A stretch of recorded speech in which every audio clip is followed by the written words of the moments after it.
Berikutnya, kita akan belajar tentang bagian-bagian telinga. Nah, kalian bisa perhatikan di sini telah ada gambar anatomi telinga. Jadi, setiap bagian-bagian ini memiliki nama serta fungsinya masing-masing. Nah, mulai dari yang pertama yaitu daun telinga. Daun telinga ini memiliki fungsi menangkap dan menyalurkan gelombang bunyi ke lubang telinga. Bagian berikutnya disebut dengan lubang telinga. Nah, fungsi dari lubang telinga ini adalah sebagai tempat masuknya gelombang bunyi ke saluran pendengaran. Bagian berikutnya disebut dengan saluran pendengaran. Fungsi dari saluran pendengaran ini adalah meneruskan rangsang gelombang bunyi ke gendang telinga. Daun telinga, lubang telinga, dan saluran pendengaran termasuk telinga bagian luar. Telinga luar adalah bagian telinga yang terletak di luar dan kontak langsung dengan lingkungan, yang memiliki fungsi umum untuk menangkap bunyi dari lingkungan untuk diteruskan ke telinga bagian tengah.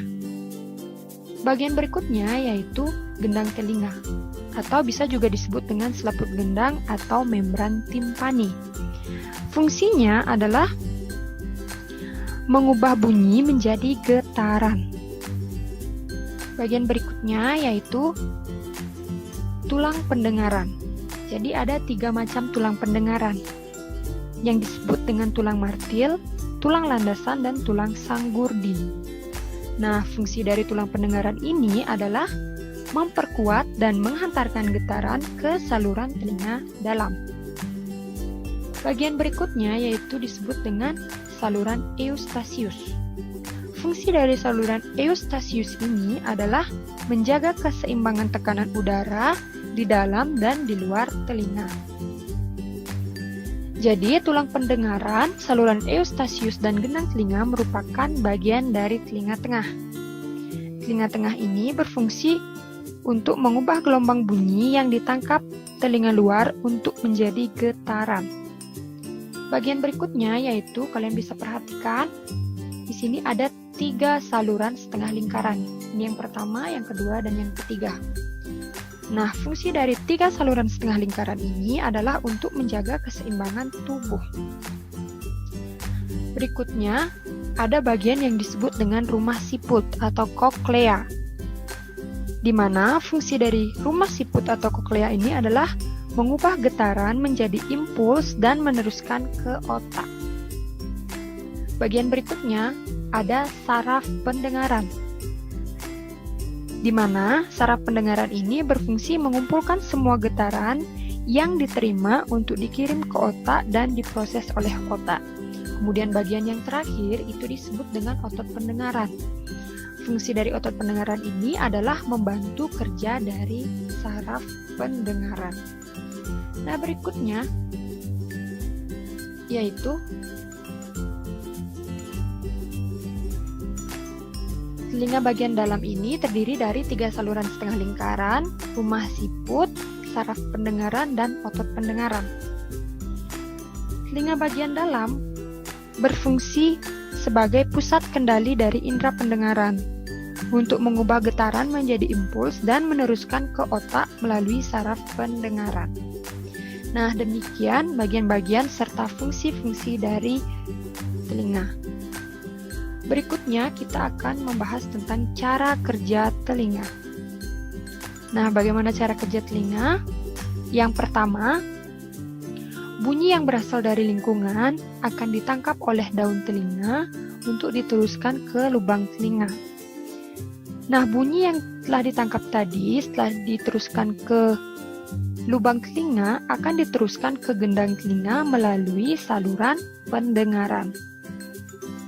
Bunyi yang berada di gendang telinga menyebabkan gendang telinga tersebut bergetar. Nah, gendang telinga yang bergetar kemudian akan mengirimkan getaran tersebut ke 3 tulang pendengaran dan 3 saluran setengah lingkaran. Kemudian akan diteruskan ke rumah siput. Tulang-tulang pendengaran memperbesar getaran bunyi dan mengirimnya ke telinga dalam atau rumah siput. Nah, pada rumah siput ini terdapat cairan limfa. Kemudian cairan limfa dalam rumah siput bergetar dan mengaktifkan ujung-ujung saraf pendengaran. Kemudian bunyi itu akan diteruskan ke otak melalui saraf-saraf pendengaran.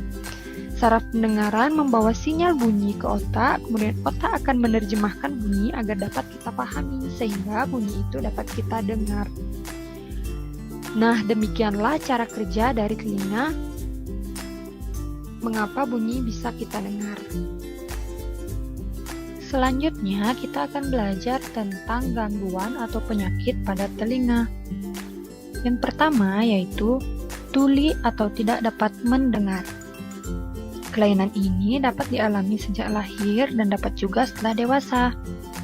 Tuli sejak lahir mengakibatkan orang tidak dapat berbicara. Orang yang tidak tuli sejak lahir dapat menjadi tuli jika mengalami kerusakan gendang telinga dan saraf-saraf pendengaran. Yang kedua yaitu bisul atau luka di dalam telinga. Kelainan ini dapat disebabkan oleh infeksi. Kebiasaan buruk mengorek telinga menggunakan jari atau korek api dapat melukai telinga. Kemudian yang ketiga yaitu otomikosis, yaitu infeksi saluran pendengaran di bagian luar yang disebabkan oleh jamur. Kemudian yang keempat yaitu otosklerosis, yaitu kelainan yang terjadi pada tulang-tulang pendengaran. Dan yang terakhir, keluar cairan berbau busuk dari telinga. Nah, kelainan ini dapat terjadi karena radang pada telinga bagian dalam. Penyakit ini dapat disembuhkan jika ditangani dengan serius.